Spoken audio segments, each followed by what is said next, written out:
Olá, me chamo Paulo e junto com o meu grupo, nós que somos discentes da Engenharia de Controle e Automação da Escola Politécnica de Pernambuco, do campus da Universidade de Pernambuco, somos auxiliados pelo nosso professor doutor Rubem Carlos Benanti para produzir um jogo em forma de código padronizado na linguagem C, a fazer um jogo chamado Pac-Man. Bem, para começar, vou dar início ao que é o jogo Pac-Man, que no caso é um jogo que foi feito pela empresa Namco por volta dos anos 1980, no qual o jogador tem um único objetivo, que é comer todas as pílulas espalhadas pelo mapa. O jogador vai controlar um personagem amarelo e redondinho que vai comer as pílulas pelo mapa e também tem o objetivo de fugir dos fantasmas espalhados pelo mapa. Fantasmas esses que são o Blink, o Pink, o Ink e também o Clyde. O Pac-Man tem 3 vidas e caso ele seja comido pelos fantasmas 3 vezes, ele morre e perde o jogo. Bem, assim que é introduzido o jogo, temos a tela inicial que é o menu. No menu nós temos 3 opções, que é a primeira opção, que é o jogo, que no caso vai dar início à janela, que vai dar a possibilidade de começar o jogo. Temos também a segunda opção, que é o manual. O manual vai dar início a uma nova janela, que no caso vai estar mostrando como funciona o jogo, as pontuações do jogo, a movimentação do personagem que o jogador vai estar controlando e entre mais variadas coisas. E a terceira opção é a saída de janela. Bem, o jogo é a primeira janela, na primeira opção que você vai estar vendo, no caso a segunda janela, que o jogador vai ter 2 opções: apertar o botão Y ou o botão N. O botão Y vai estar inicializando o jogo e o botão N vai estar fechando o jogo. Você pode perceber que ao começar o jogador já vai estar percebendo que a pontuação vai estar contando de forma crescente e a vida, caso o jogador seja morto por algum fantasma, ele vai estar diminuindo cada vez mais. E na segunda opção temos as instruções que vai estar mostrando as pontuações que o jogador vai obter ao comer as pílulas ou o fantasma, que vai ser visto mais à frente com mais detalhes. Tem a movimentação, que no caso vai ser apenas feita com as setas para cima, para o lado, para os lados ou para baixo. E também caso o jogador queira fechar o jogo, ele vai estar apenas pressionando a tecla Q. E com isso tem também uma breve apresentação sobre o jogo também dentro do manual de instruções. Meu nome é Daniel Westerborn Maranhão, sou integrante do grupo Blink e estarei apresentando a movimentação do Pac-Man. Bom, para começar, usamos duas variáveis, o x e o y, que são para indicar posições futuras do Pac-Man. Além disso, também usamos a função char, que é para indicar a posição no labirinto quando o Pac-Man se move ou para a direita, ou para a esquerda, ou para baixo, ou para cima. Além disso, essa movimentação do Pac-Man se faz clicando nas setas do teclado, que seria, nesse caso, a seta para a direita, a seta para a esquerda, a seta para baixo e a seta para cima. Bom, essa movimentação do pack foi feita usando a função preMove, que é o cálculo e armazenamento do próximo movimento do Pac-Man, com base na direção desejada, vendo se essa direção é válida ou não. No caso do jogo, isso se aplica quando há uma parede, porque se houver uma parede, o Pac-Man vai ficar parado e estará incapacitado de se mover nessa direção, pois a parede bloqueia dele atualizar a próxima versão dele. Mas se não houver uma parede, por exemplo, a próxima posição for uma pastilha, uma cereja, o jogo atualizará e vai fazer com que o Pac-Man esteja nessa próxima posição, o que não seria o caso se tivesse uma parede. Bom, além disso, também temos dois portais no jogo, o portal da direita e o portal da esquerda. No nosso exemplo, a gente usou a função do portal do lado direito. Usamos uma função if, que é justamente é justamente essa função que vai fazer ele do lado direito para o lado esquerdo. Bom, usamos a posição x igual a 19 e y igual a 10, que é justamente a posição do portal do lado direito. Com isso, na sua próxima atualização, o Pac-Man aparecerá do outro lado do mapa, ou seja, no lado esquerdo, que é justamente essa posição, a posição x igual a 0 e y igual a 10. Na função do portado do lado esquerdo, fizemos justamente o contrário, usando a posição da esquerda, que é o 0 e 10, o x igual a 0 e o y igual a 10, para ir na próxima atualização para o lado direito, que é o x igual a 19 e y igual a 10. Então essa é a nossa movimentação do Pac-Man. Bom, prosseguindo, apresentarei a função da pontuação do jogo.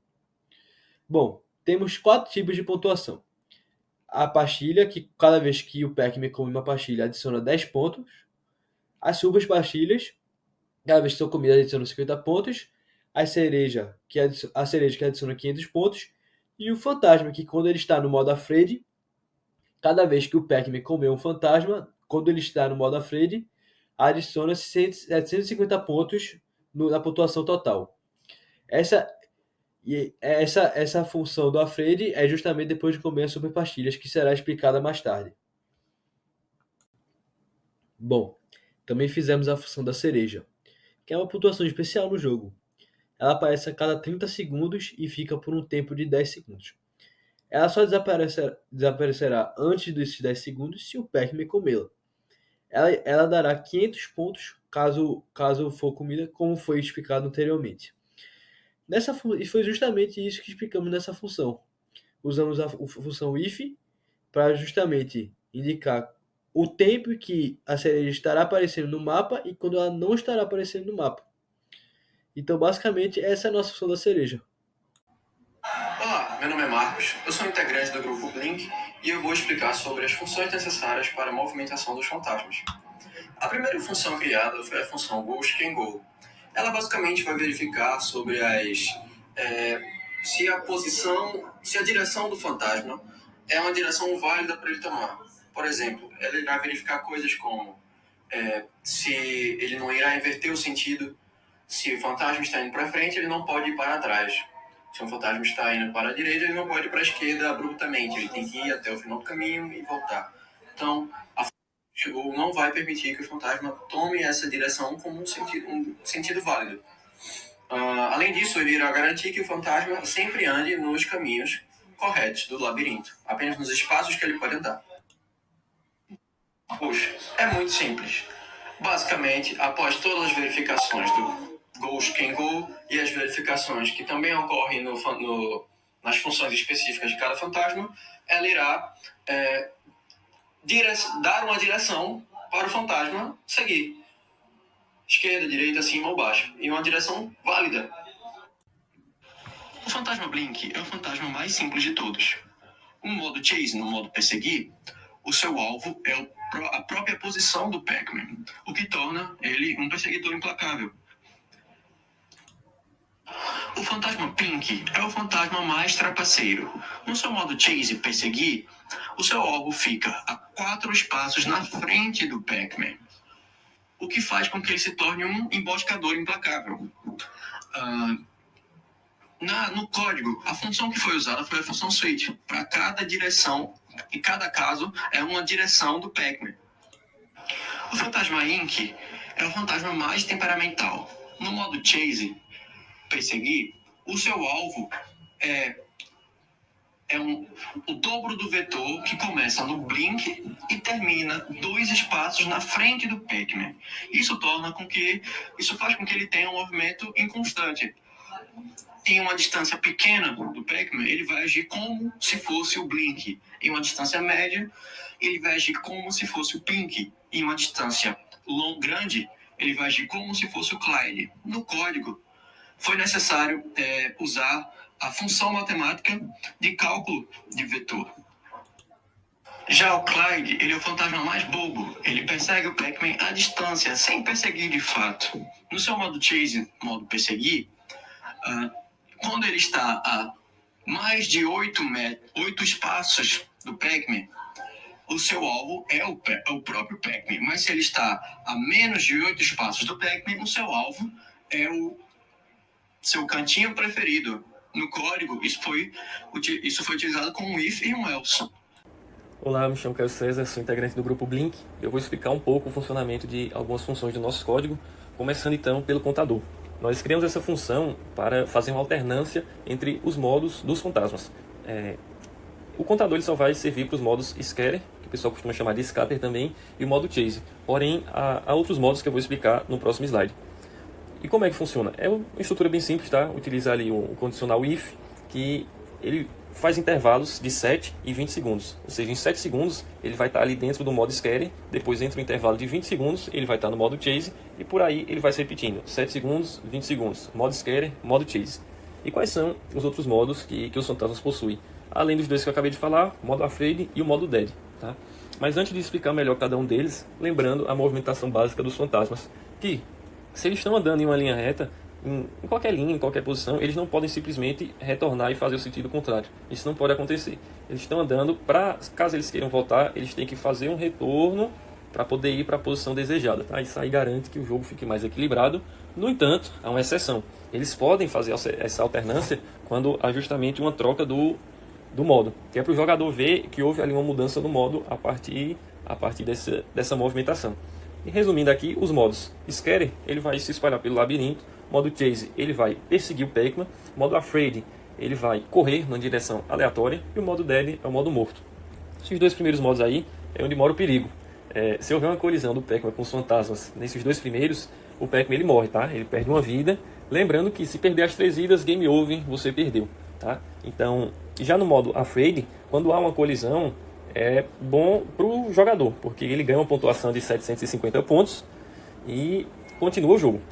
No Dead não há colisão. A única função do Dead eu vou explicar agora nesse próximo slide.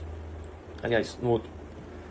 Primeiro, falando da colisão do Pac-Man com o fantasma. Quando há essa colisão, acontece um negócio que nós chamamos de respawn. E o que seria isso? O Pac-Man ele perde uma vida e todos os elementos eles voltam para a sua posição inicial. O Pac-Man ele volta para o centro, os fantasmas voltam para a sua posição inicial e perde-se uma vida. Tá? E quando há colisão no modo Afraid. Quando há colisão no modo Afraid, o usuário ganha 750 pontos e o fantasma entra no modo Dead. Tá? A única função do modo Dead é o fantasma sair da posição que morreu e retornar lá para dentro da casinha. Retornou, bateu dentro da casinha, ele já ressuscita na hora, certo?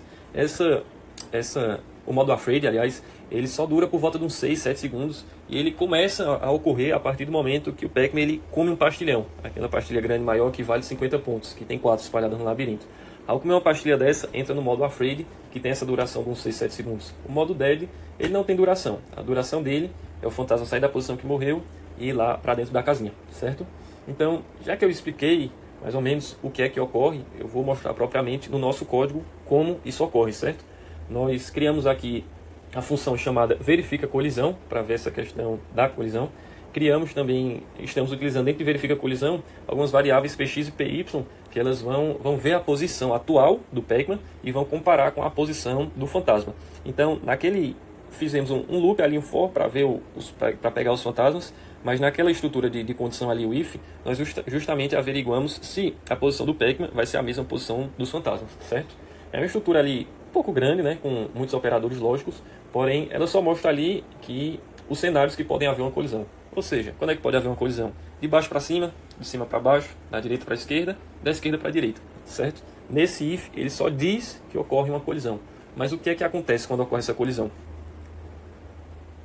Para definir o que ocorre, nós usamos uma estrutura de switch para cada caso ser o nome de um fantasma quando há essa colisão, certo? Eu trouxe aqui o exemplo do Blink, mas cada fantasma tem o seu próprio exemplo. E é bem semelhante a esse daí.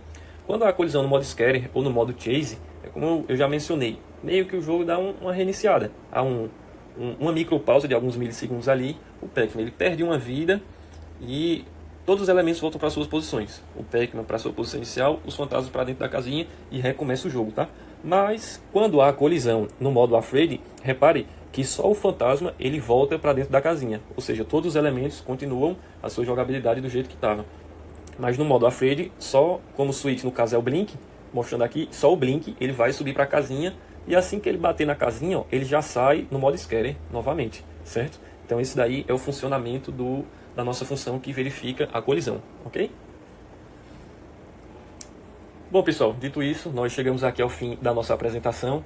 Esse foi o nosso projeto final da disciplina de Programação 1. Eu espero que vocês tenham gostado da nossa apresentação. Eu agradeço aqui a todos que estão assistindo, que são entusiastas da programação ou da tecnologia. Agradeço também, em nome do meu grupo, o nosso orientador, professor Dr. Rubem Carlos Benante. Deixo aqui a minha gratidão. Em nome de todo o grupo Blink, muito obrigado e até logo.